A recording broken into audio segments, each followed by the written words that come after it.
The room was buzzing with laughter and the clinking of glasses. It was our 5th wedding anniversary, and Jessica had insisted on throwing a big party. Friends and family filled our home, the air thick with the smell of barbecued meat and the sweet aroma of cake. I stood by the grill, flipping steaks, watching her move through the crowd like a queen. Her smile was radiant, her laughter infectious, and I couldn't help but feel like the luckiest man in the world. As the night wore on, the party moved inside, where a friend had set up a makeshift DJ booth in the living room. Jessica and I danced together, swaying to the music, and I felt a deep warmth in my chest. This was everything I'd ever wanted: a loving wife, a beautiful home, and a life full of happiness.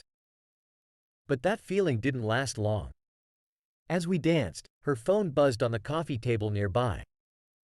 I wouldn't have noticed if it weren't for the way Jessica immediately tensed.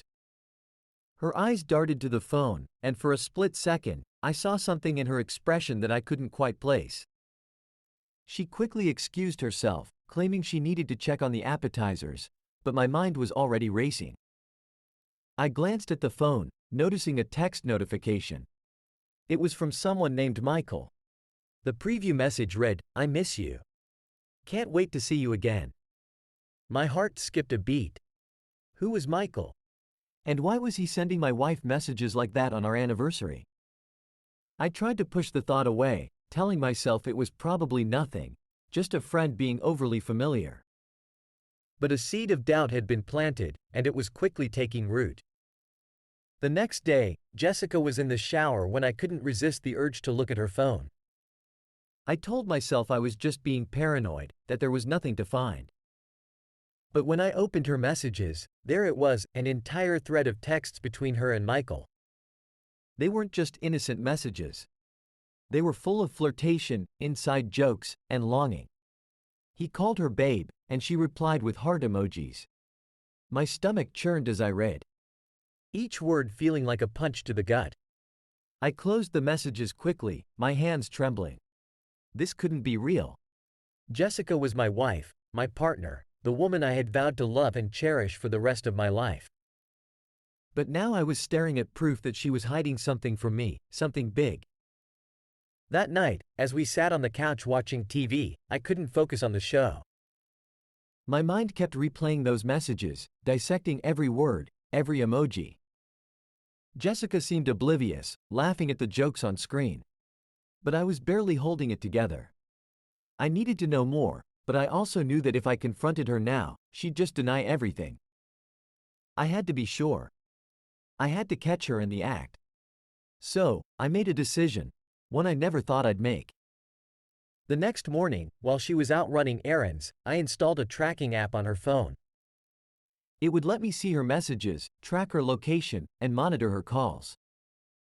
I felt sick to my stomach as I did it, but I couldn't stop myself. I needed to know the truth, no matter how much it hurt. A week passed, and my life turned into a nightmare of paranoia and suspicion. Every time Jessica's phone buzzed, my heart raced.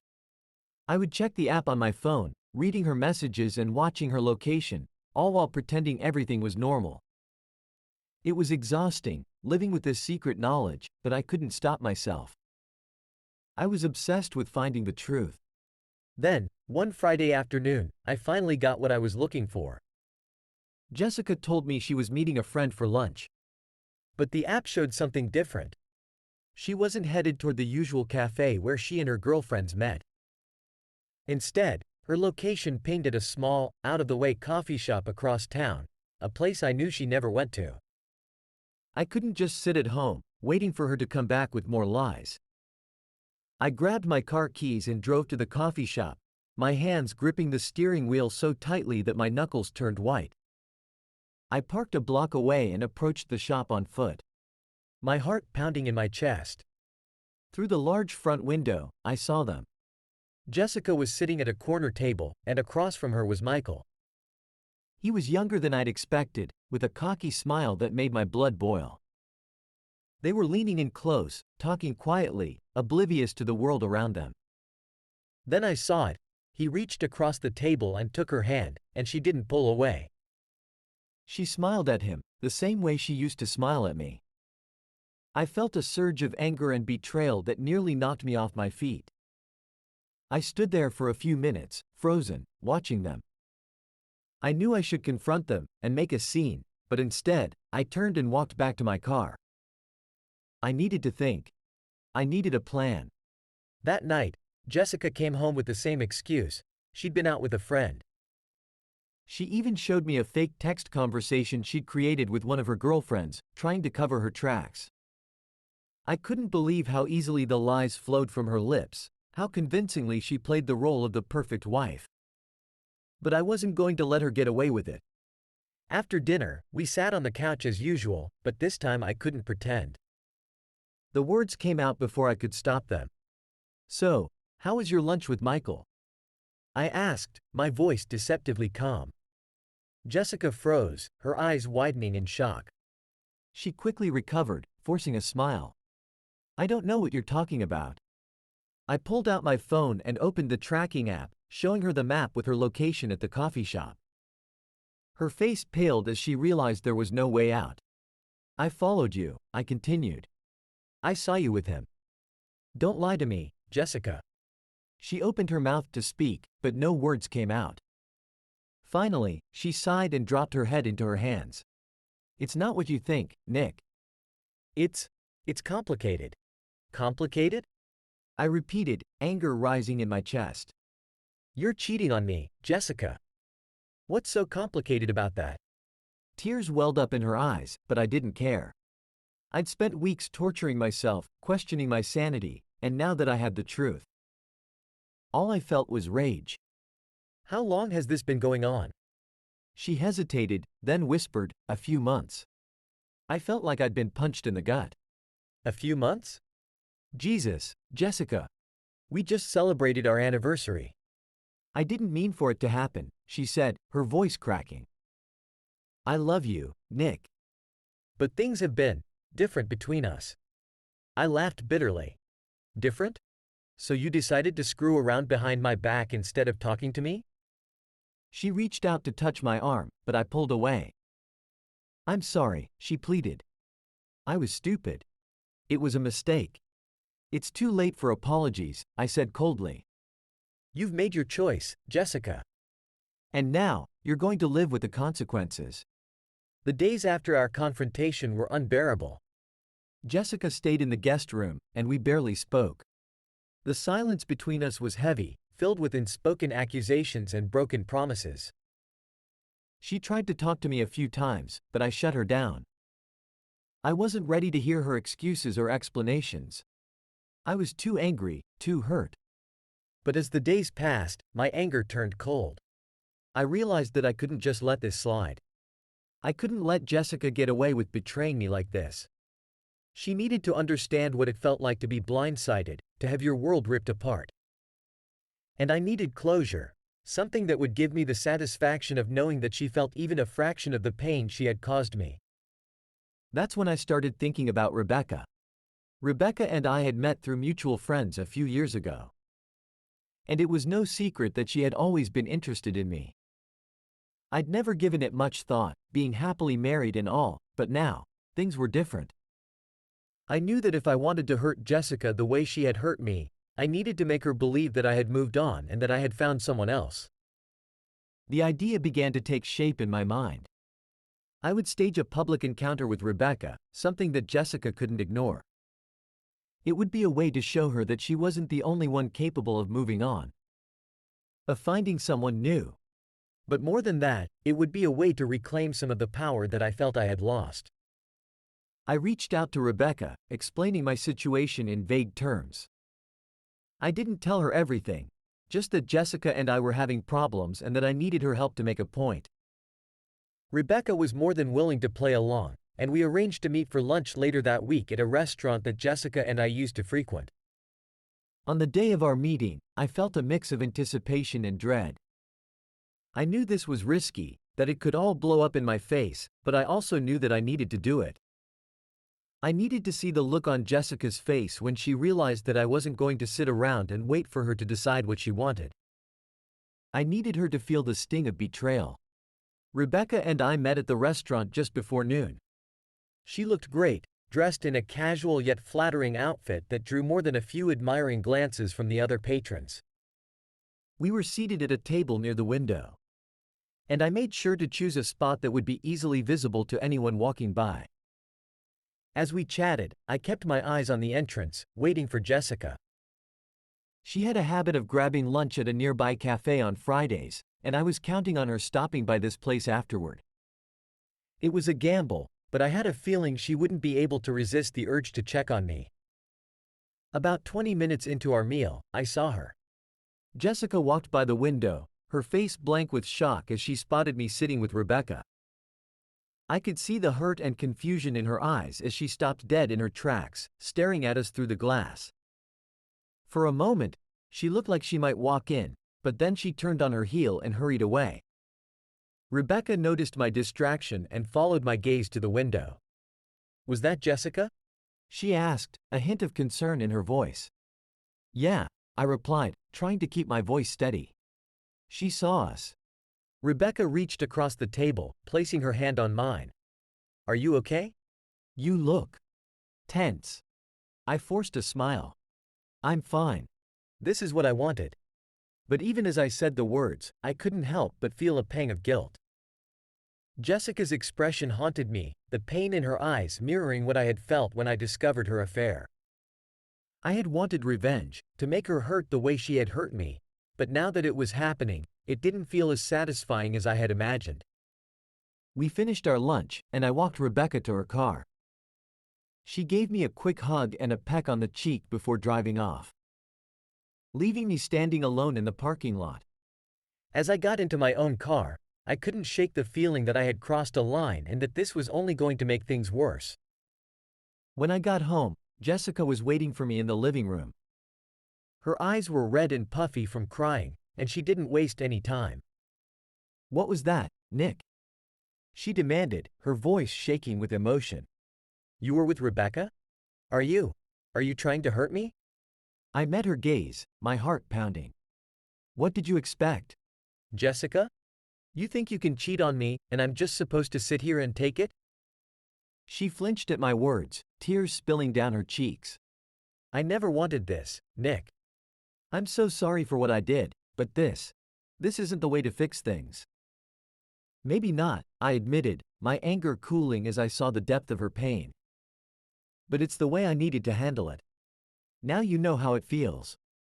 The tension in the house was unbearable after the encounter with Rebecca. Jessica and I existed like strangers, barely speaking, only interacting when absolutely necessary. She spent most of her time in the guest room, and I found myself avoiding her as much as possible. I thought the pain would ease after my act of revenge, but it only seemed to deepen the chasm between us. One evening, a few days after our confrontation, Jessica came to me while I was sitting on the back porch, nursing a glass of whiskey. The sun was setting, casting a warm orange glow over the yard, but there was nothing warm about the atmosphere between us. She looked exhausted, her face drawn and pale. "Nick, we need to talk," she said softly, her voice barely above a whisper. I nodded, not trusting myself to speak. She sat down next to me, and for a moment, neither of us said anything. The silence was heavy, filled with everything we hadn't said in the past few weeks.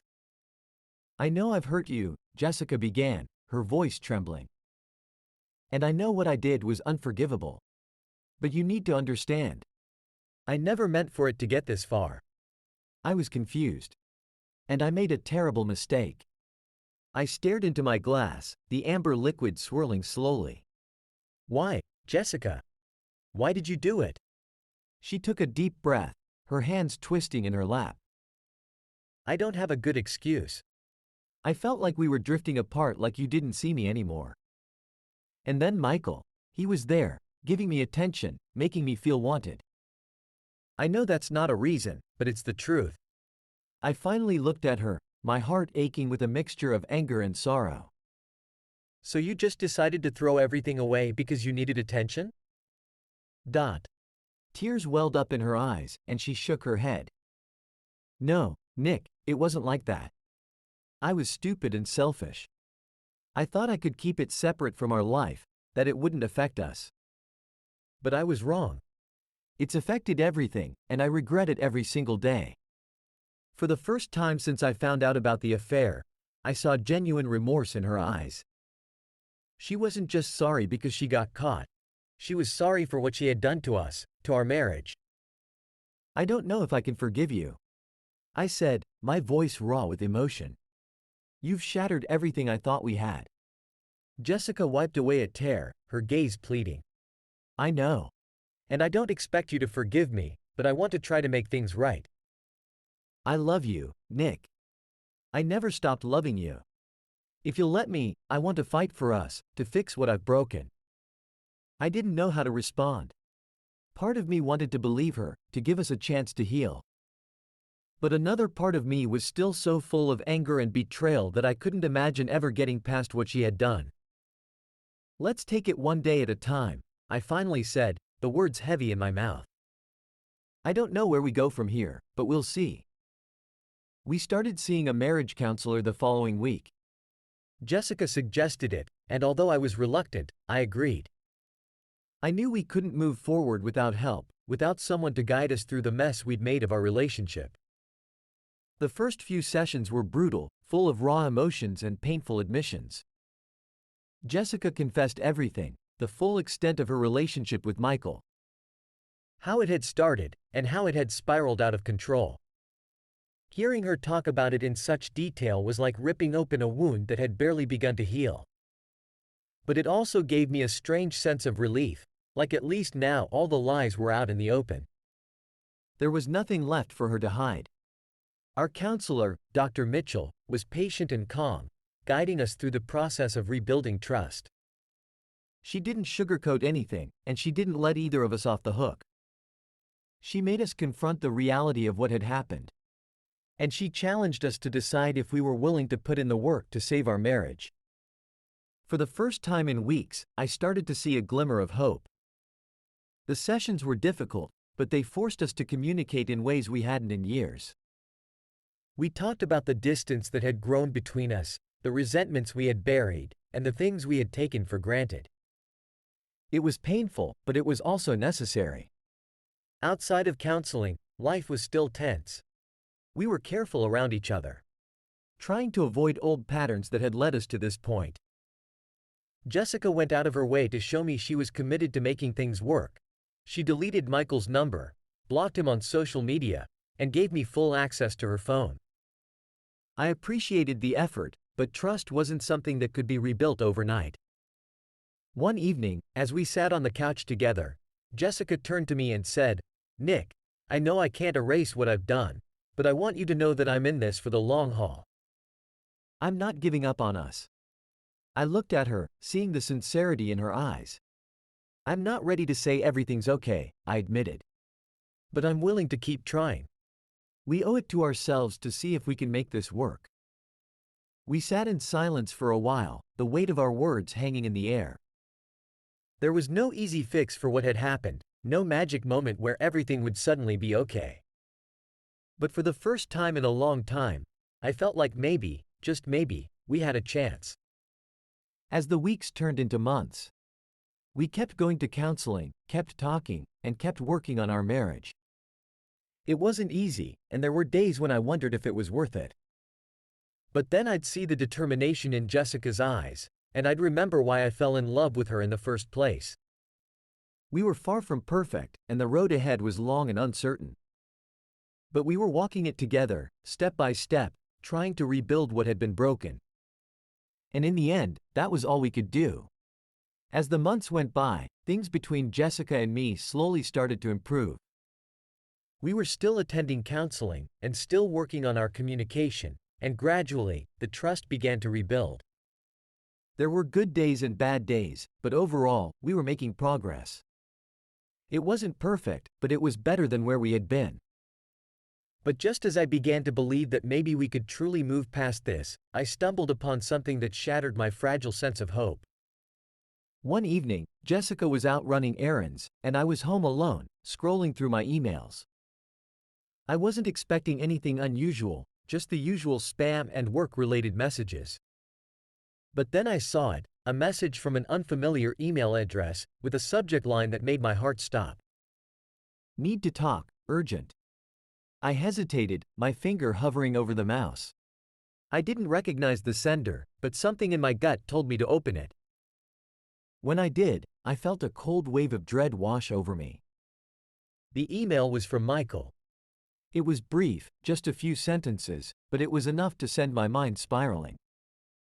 He wrote that he had something important to tell me, something about Jessica. He asked me to meet him at a bar downtown, somewhere we could talk privately. For a moment, I just sat there, staring at the screen, my heart pounding in my chest. What could he possibly have to say? Was Jessica still in contact with him? Was she hiding something from me again? I thought we were past this, that she had cut all ties with him, but now I wasn't so sure. I knew I shouldn't go. I knew that meeting Michael would only stir up old wounds.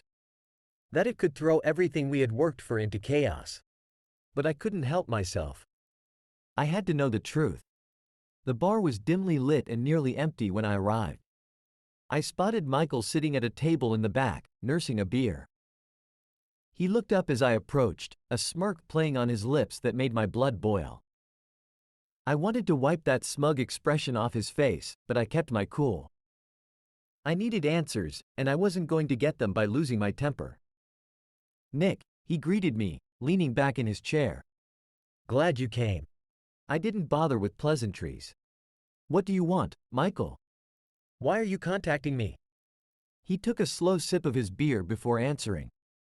"I just thought you should know the truth. Jessica's been lying to you, man. She's been telling you she cut me off, right? That she's committed to fixing things with you?" My jaw tightened, but I didn't say anything. I needed him to get to the point. "Well, that's not entirely true," he continued, his tone smug. "She's still been talking to me. We've met up a few times, actually. She didn't tell you about that, did she?"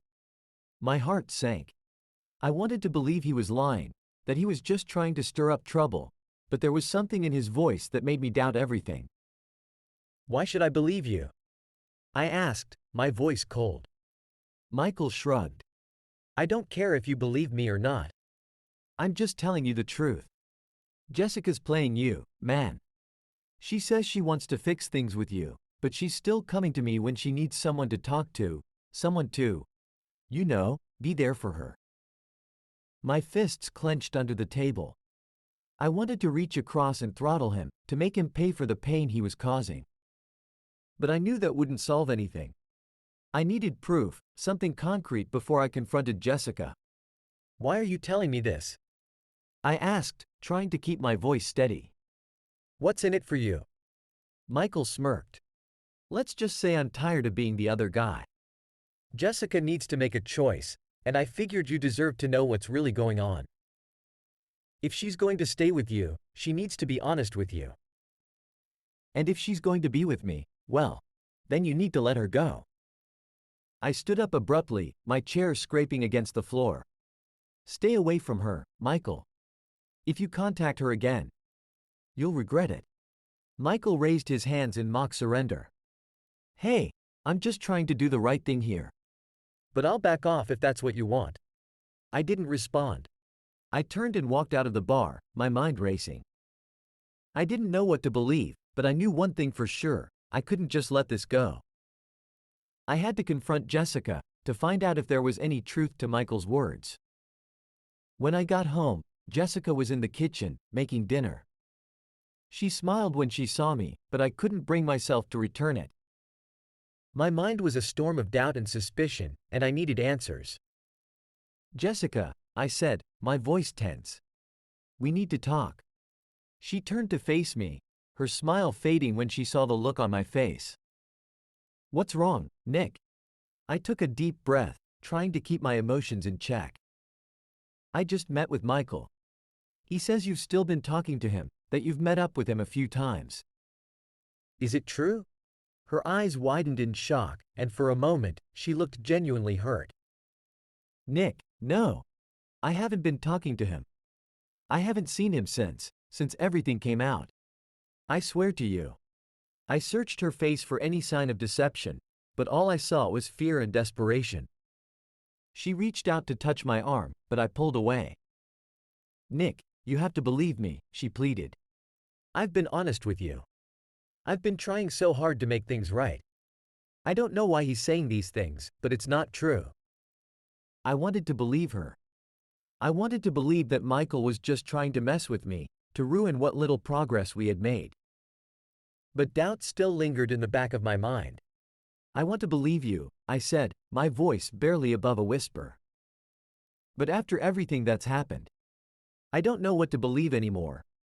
Tears welled up in Jessica's eyes, and she stepped closer, her voice trembling. "Nick, please. I love you. I'm not lying to you. I haven't been in contact with Michael. You have to trust me." I stared at her, my emotions warring within me.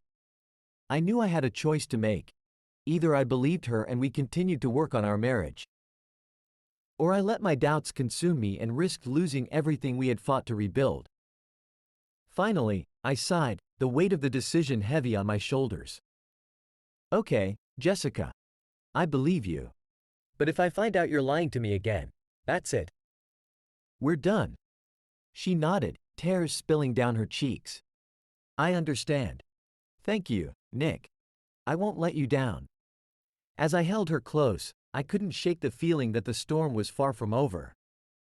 The trust between us was fragile, and it wouldn't take much to shatter it completely. But for now, I had to hold on to the hope that we could still make this work, that the love we once had was strong enough to weather the challenges ahead. The weeks that followed were filled with an uneasy calm. Jessica and I continued our counseling sessions, and on the surface, things seemed to be getting better. But underneath it all, I couldn't shake the feeling of suspicion that had taken root in my mind after meeting with Michael. Every time Jessica's phone buzzed or she came home late from work, a part of me wondered if she was still hiding something from me. One evening, I came home from work earlier than usual.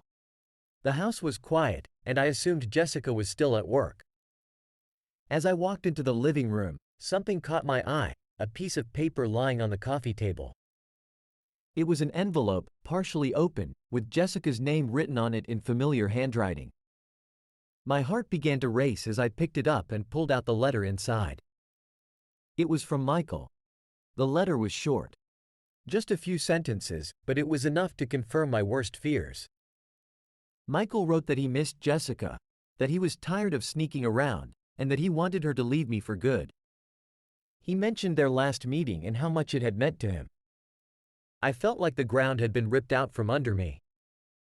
All the progress we had made, all the trust we had been rebuilding, it was all a lie. Jessica had never stopped seeing him. She had been playing me this whole time, pretending to be committed to fixing our marriage while still carrying on with her affair. I crumpled the letter in my hand, feeling a surge of anger and betrayal that threatened to overwhelm me. How could she do this? How could she stand there, day after day, looking me in the eye and lying to my face? At that moment, I knew that I had reached my breaking point. There was no going back, no more chances to give. Jessica had crossed a line, and there was no way I could ever forgive her for it. When she came home that evening, I was waiting for her in the living room, the crumpled letter in my hand. She walked in, smiling as she kicked off her shoes, but her expression quickly changed when she saw the look on my face. "Nick? What's wrong?" she asked, her voice laced with concern. I didn't say anything. I just handed her the letter and watched as she unfolded it, her face paling as she read the words. "Nick, she started, but I cut her off. "Don't," I said, my voice cold. "Don't even try to explain. You've been lying to me this whole time. Everything you said, everything we've been working on, it was all a lie." She shook her head, tears welling up in her eyes. "No, Nick, it wasn't like that. I can explain." "Explain what?" I snapped, my anger boiling over. "Explain how you've been sneaking around with him behind my back. How you've been making a fool out of me while pretending to fix our marriage." "I'm done, Jessica. I'm done with the lies, the betrayal, all of it." The tears started to fall, and she reached out to me, but I stepped back, putting distance between us. Please, Nick, just listen to me. I didn't want this to happen, I got scared. I didn't know how to stop it. I looked at her, feeling nothing but anger and resentment. You didn't know how to stop? Jessica, You had every chance to end this. but you chose to keep lying, to keep seeing him. That's not fear, that's a choice. And now you have to live with the consequences. She sobbed, her hands covering her face, but I felt no sympathy. I had given her every opportunity to make things right, and she had thrown it all away. There was nothing left for us to salvage, no future where we could be together. I want you out, I said, my voice firm. I don't care where you go, but I want you out of this house by tomorrow. We're done. Jessica looked up at me, her face streaked with tears, but I didn't waver. Nick, please, don't do this. We can still fix this, we can still be together. But I shook my head. No, Jessica. We're beyond fixing. You made your choice, and now I'm making mine. With that, I turned and walked out of the room, leaving her to cry alone. I didn't look back and didn't let myself feel any pity or regret. I had given her my heart, and she had shattered it. Now, all that was left was to pick up the pieces and move on. The next day, Jessica packed her things and left. She didn't argue, didn't try to change my mind. She just quietly gathered her belongings and walked out the door. I watched her go, feeling a strange mix of relief and sadness. Part of me was glad it was over, glad that I didn't have to live with the constant suspicion and doubt. But another part of me mourned the end of our marriage, the life we had built together that was now in ruins. In the days that followed, I threw myself into work, trying to keep my mind off everything that had happened. But no matter how busy I kept myself, I couldn't escape the memories. Everywhere I looked, I saw reminders of Jessica, her favorite spot on the couch, the book she had been reading, the empty space in our bed where she used to sleep. It was like a ghost haunting the house. A constant reminder of what I had lost. Friends and family reached out, offering their support and condolences, but I kept them at arm's length. I didn't want to talk about it, didn't want to relive the pain. I just wanted to move on, to forget that any of it had ever happened. But it wasn't that simple. The betrayal had cut too deep, and the wound was still too fresh. One evening, as I sat alone in the house that used to be our home, I found myself thinking about the future. What would I do now? How would I start over after everything that had happened? The thought of dating again, of trusting someone new, seemed impossible. But I knew that I couldn't stay stuck in the past forever. I reached out to Dr. Mitchell, our marriage counselor, and scheduled a session, this time just for me. I needed help processing everything and needed to figure out how to move forward. In that first session, I laid everything out, my anger, my sadness, my confusion. Dr. Mitchell listened patiently, offering guidance and support as I navigated the aftermath of my failed marriage. She helped me see that it was okay to feel what I was feeling. That it was normal to grieve the loss of something that had once meant so much to me. But she also reminded me that I couldn't let the past define me and that I had the power to choose how I would move forward. Over time, I started to heal. The pain didn't disappear overnight, but it became more manageable, more bearable. I started spending more time with friends, reconnecting with people I had distanced myself from during the turmoil of my marriage. I took up new hobbies and found ways to fill the empty spaces in my life. Slowly, I began to rebuild. It wasn't easy, and there were still days when the pain would resurface when I would find myself missing the life I used to have. But I knew that I was stronger now, that I had survived the worst of it and come out on the other side. As the months passed, I found myself thinking less and less about Jessica. She had moved on, and so had I. The love we had shared was now just a memory, a chapter in my life that had come to an end. And while it hadn't ended the way I had hoped, I knew that it had taught me something important about myself, about my strength, my resilience, and my ability to heal. In the end, I realized that I didn't need Jessica to be happy. I didn't need anyone else to define my worth or my happiness. I was enough on my own, and that was something no one could ever take away from me. So, I closed that chapter of my life and looked ahead to the future, ready to start writing a new one, a story that was all my own. The months following my separation from Jessica were filled with an intense, almost overwhelming sense of freedom.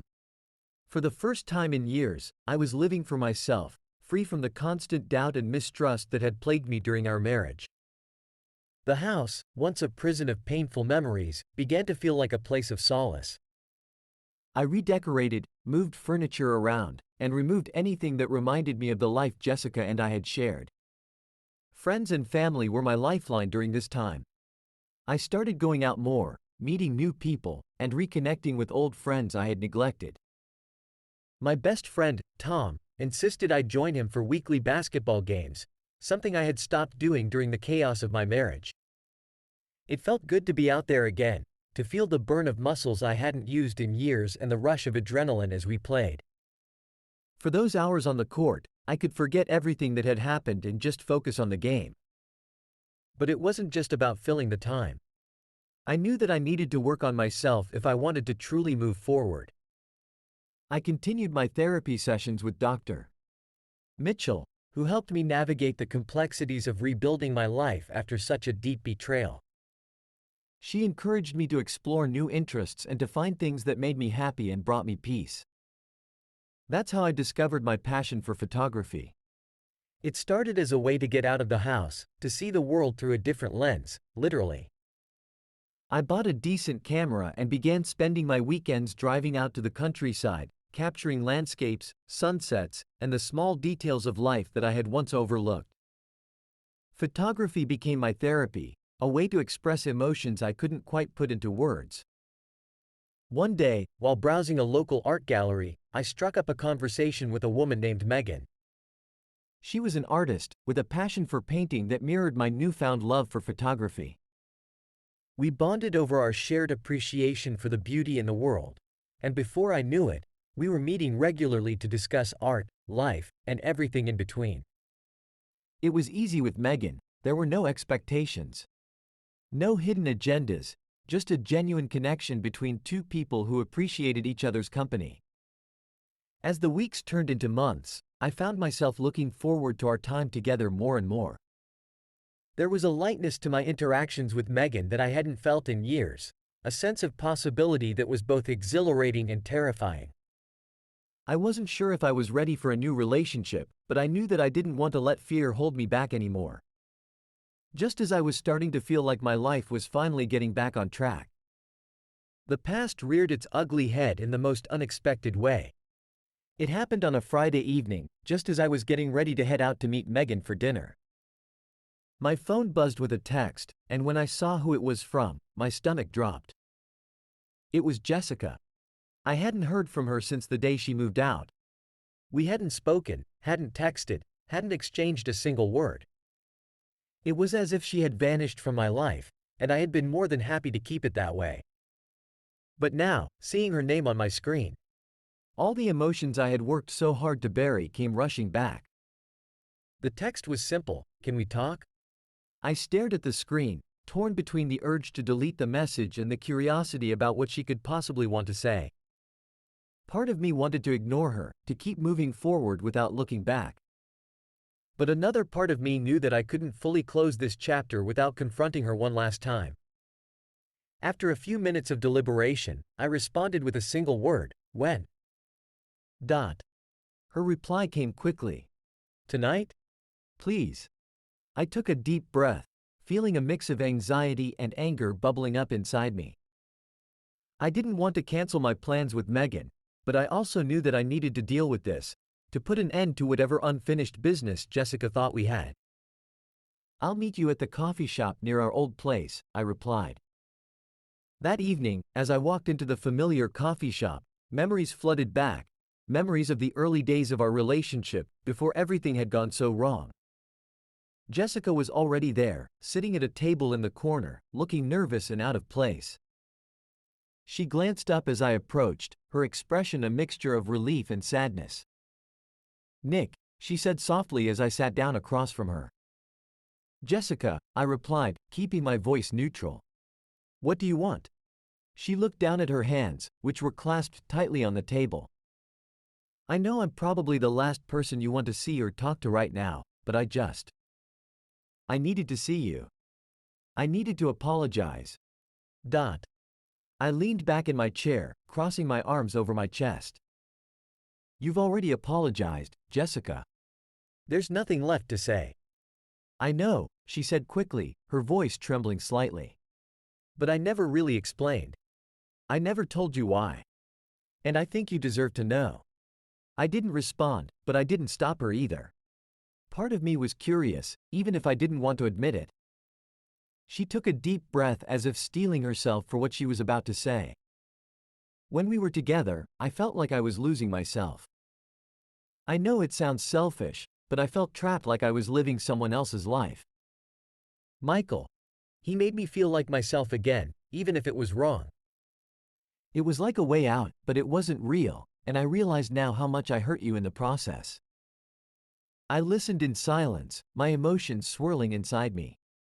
I wanted to be angry, but instead, I just felt tired. Tired of the lies, tired of the excuses, tired of the pain. I don't expect you to forgive me, she continued, tears welling up in her eyes. I just wanted you to know that I'm sorry and that I hope you can find it in your heart to move on, to be happy. I looked at her, really looked at her, and saw someone who was just as broken as I had been. Someone who had made mistakes, just like I had, but who was trying to make amends in the only way she knew how. And in that moment, I realized that holding on to my anger wasn't going to help either of us. I appreciate you telling me this, I said finally, my voice softer than I intended. But it's too late for us, Jessica. I've moved on, and I think you should too. She nodded, wiping away a tear that had slipped down her cheek. I know. I just needed to say it. We sat in silence for a few more minutes, the weight of our shared history hanging between us.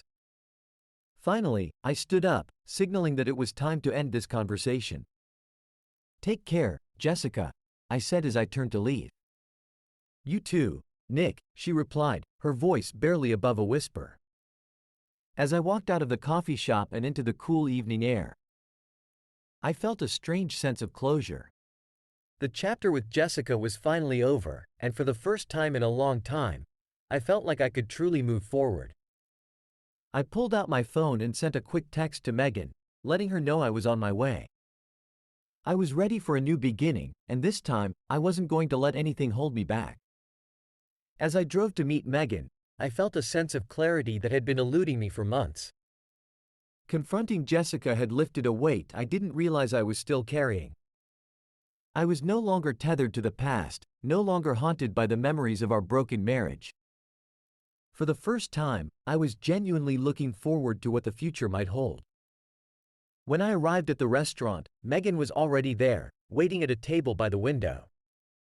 She smiled when she saw me, and I felt a warmth spread through me, a warmth that I hadn't felt in a long time. As I walked over to her, I realized how much I appreciated her presence in my life. She had been patient and understanding, and never pushed me for more than I was ready to give. Hey, I said as I sat down across from her. Hey yourself, she replied, her eyes searching mine. How did it go? I took a deep breath, feeling the last remnants of tension leave my body. It went well. We talked, and I think we both got the closure we needed. It's over, and I'm ready to move on. Megan reached across the table and took my hand, her touch gentle and reassuring. I'm glad you're at peace with it. Nick, you deserve to be happy. I squeezed her hand, feeling a surge of gratitude. Thank you, Megan. For everything. You've been there for me in ways I didn't even know I needed. She smiled, her eyes bright. That's what friends are for. But, Nick, I hope you know that I'm here for more than just friendship if that's something you're ready for. I looked at her, really looked at her, and realized that I was ready. I was ready to open my heart again, ready to take a chance on love. The fear that had held me back for so long was gone, replaced by a quiet confidence that I hadn't felt in years. I think I am, I said, my voice steady. I don't want to rush into anything, but I also don't want to let fear hold me back. I want to see where this goes, with you. Megan's smile widened, and she leaned across the table to kiss me softly on the lips. It was a simple kiss, but it was filled with promise, of new beginnings, of hope, of a future that was no longer tied to the pain of the past. The rest of the evening passed in a blur of conversation and laughter. We talked about everything and nothing, sharing stories, dreams, and plans for the future. It was easy and natural, and I found myself feeling lighter and happier than I had in a long time. As we walked out of the restaurant hand in hand, I realized that I wasn't just moving on from Jessica. I was moving forward into something new, something better. The road ahead was uncertain, but for the first time in a long time, I wasn't afraid. I was ready to embrace whatever came next. And so, with Megan by my side, I stepped into the future with hope in my heart and the past firmly behind me. This was the beginning of a new chapter in my life, one that I was excited to write.